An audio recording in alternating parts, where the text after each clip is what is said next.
नमस्कार. स्वामी प्रेरणा या यूट्यूब चॅनलवर आपले स्वागत आहे. संत कान्होपात्रेच्या श्यामा नावाच्या अतिशय धनवान रूपसंपन्न गणिकेच्या पोटी तिचा जन्म झाला.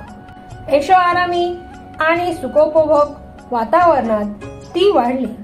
त्या घरात विठ्ठल भक्तीची परंपरा असणं शक्यच नव्हतं. वेशा कुळातल्या स्त्रीला गुरु तरी कुठला लाभणार. पण गणिकेच्या रूढ अशा भोगविलासी मार्गाकडे न जाता ती परमार्थ मार्गाकडे वळली आणि उत्कट भक्तीने परमेश्वर स्वरूप पावली. पंढरपूर पासून 7 कोसांवर मंगळवेढे गावात राहणाऱ्या धनाढ्य श्यामा नायकिनीची कान्होपात्रा ही मुलगी. वडील अर्थात कोण ते माहीत नव्हतं. पण श्यामाचा असा अंदाज होता की गावचा नगराध्यक्ष सदाशिव मालगुजर तिचा पिता असावा. लहानपणीच तिच्या पायात बांधले गेलेले चाळ कोड कौतुकाचे नव्हते, तर वेश्यावृत्तीला अपरिहार्य असं नृत्य शिकण्यासाठी होते. रूप आणि तारुण्याच्या जोरावर लोकांकडून पैसे वसूल करावे असं वातावरण अवतीभोवती होतं. आईचा आग्रह तसाच होता, पण भक्तीचा अंकुर तिच्या हृदयात फुटला होता. कान्होपात्रा रूपवती होती, तितकीच बुद्धिमानही होती. ती मेनका अप्सरेचा अवतार असल्याचं लोककथांमधून मांडलं गेलंय. गायन आणि नृत्यात तिने अगदी लहान वयात प्रावीण्य मिळवलं होतं. हळूहळू तिचं कला नैपुण्य आणि सौंदर्याची कीर्ती दूरवर पसरली. तिची आई अत्यंत धनवान गणिका होती. महालासारखा त्यांचा भव्य प्रासाद होता. अनेकदाशी तिच्या सेवेला तत्पर होत्या. श्यामबालेने कान्होपात्रेच्या शिक्षणाची चोख व्यवस्था केली होती.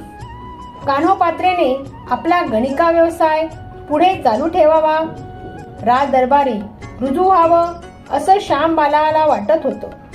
पण कान्होपात्रेला त्याची किळस वाटत होती.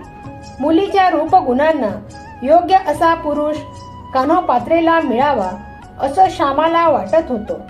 पण कान्होपात्रेने आईला स्पष्ट सांगितलं की माझ्यापेक्षा रूपवान पुरुष असेल तर मी त्याच्याजवळ राहीन, विवाह करेन. ही अट अर्थात कठीण होती.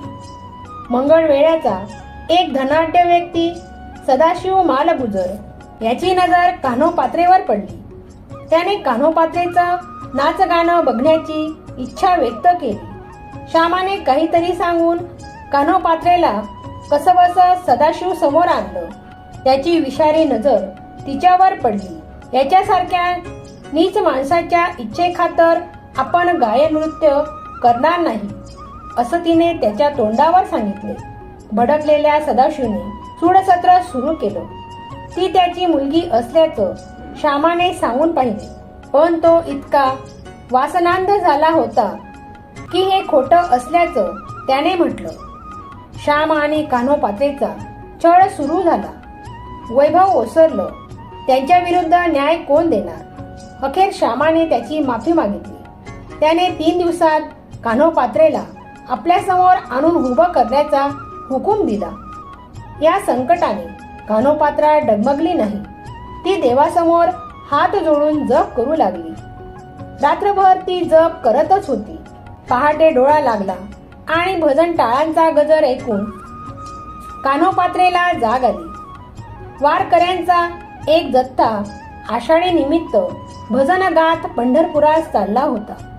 त्या क्षणी मनातला अस्पष्ट विचार तिने पक्का केला. तिची म्हातारी दाशी हौसा वारकरी होती.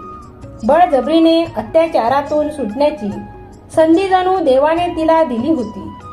हौसाच्या संगनमताने तिने फाटके विटके कपडे घातले आणि ती पंढरपूरला निघाली. तिच्या मनाला विठ्ठलाची ओढ लागली. मध्यरात्रीच्या अंधारात एका दाशीच्या वेशात तिने मंगळवेढ सोडलं.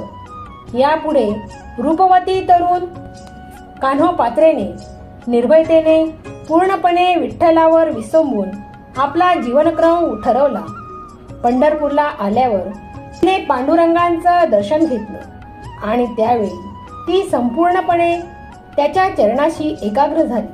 व्याकुळ मनाने ती विठ्ठलाची विनवणी करू लागली. माझा अधिकार नाही, भेटी देई विठाबाई, ठाव देई चरणापाशी, तुझी कानोपात्रा दाशी.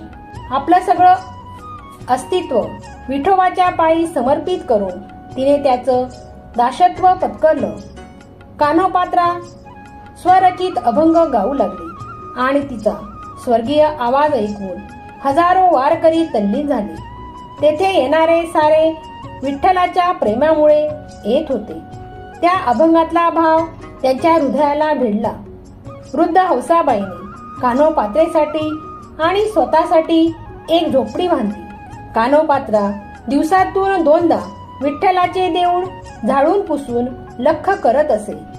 पहाटे आणि रात्री ती देवासमोर नृत्य आणि भजन करी. लोकांना वाटे ती देवाचं वेळ घेतलेली गरीब शेतकऱ्याची पोर आहे. कान्होपात्रा दिवसेंदिवस विठ्ठल भक्तीत खोल बुडत गेली. लोक तिचा आदर करू लागले. भोग विलासाची इच्छा तिला नव्हतीच. मुळाचा ओढाच परमार्थकडे असल्याने तिच्या ध्यानीमनी विठ्ठल राहू लागला. मन त्याच्या चरणी एकाग्र होऊ लागले. त्याची भेट व्हावी म्हणून तळमळ होऊ लागली. जीवाचे जीव लगे माझी कृष्णाई कान्हाई, सावळे डोळसे करुणा येथू घेई काही, अशी आर्त विनवणी उमटू लागली.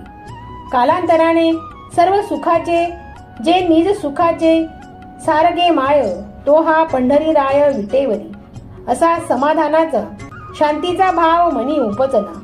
विठ्ठलाचे चरण हे आत्मसुखा समान असल्याने सर्व इच्छा वासना निमाल्या.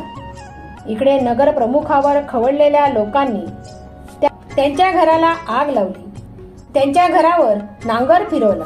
त्यांना पकडून तुरुंगात टाकून हाल केले आणि सर्वत्र वचक बसवला. नंतर त्याने कान्होपात्रेचा पत्ता मिळवला आणि तिच्या लावण्याचं वर्णन करून तिला जनानखान्यात दाखल करण्याविषयी बादशाला उद्युक्त केलं. बादशाने पंढरपूरच्या पुजारावर फरमान बजावलं की त्याने कान्होपात्रेला स्वाधीन करावं, नाहीतर मंदिर जमीनदोस्त करण्यात येईल. विठ्ठल मंदिराला सैनिकांचा गरडा पडला. आपल्यासाठी लाखोंचं भक्तिस्थान असलेलं सार सर्वस्व विठ्ठलाचं राऊळ उद्ध्वस्त व्हावं हे तिला सहन होणं शक्यच नव्हतं. कान्होपात्रा सेनाधिकाऱ्यासमोर हजर झाली. तिने एक वार विठ्ठलाचं दर्शन घेण्याची परवानगी मागितली. कान्होपात्रा तडक देवासमोर हात जोडून उभी राहिली. देवापासून दूर जाण्याची कल्पना तिच्यासाठी असह्य होती. ती देवाला म्हणाली, नको देवराया, अंत आता पाहू, प्राण हा सर्वस्व फुटो पाहे. हरिणीचे पाळ व्याघ्रे धरी येले, मजलागी जाहले तैसे देवा.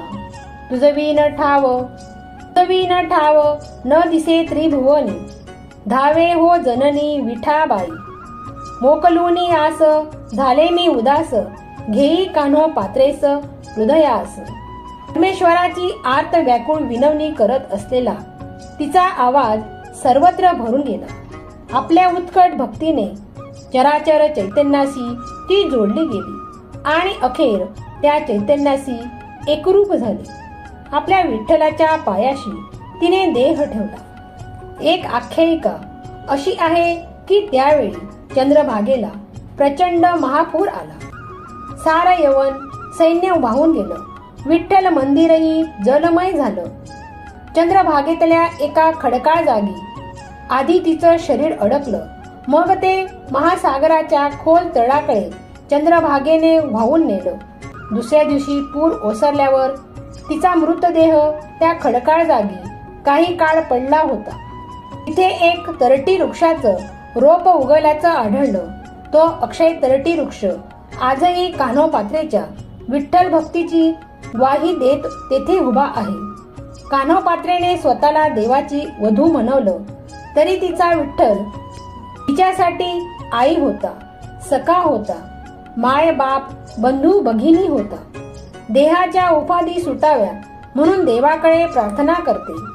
कान्होपात्रेला काय हो होतो. देगा प्रेम कळा नाम तुझे विठ्ठल, तिच्यासाठी कनवाळू माया माऊली होता. दासाची कळकळ वागवणारा दिनांचा नाथ कृपावंत मालक होता. भक्तांचा दास होता.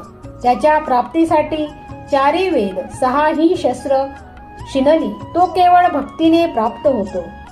अगा वैकुंठेच्या राया, अगा विठ्ठल सखया, अशी आर्त हाक ती त्याला आपल्या संरक्षणासाठी मारत होती. कान्होपात्रेच्या अपूर्व भक्तीने अखेर तिला सर्वातून मुक्ती मिळाली.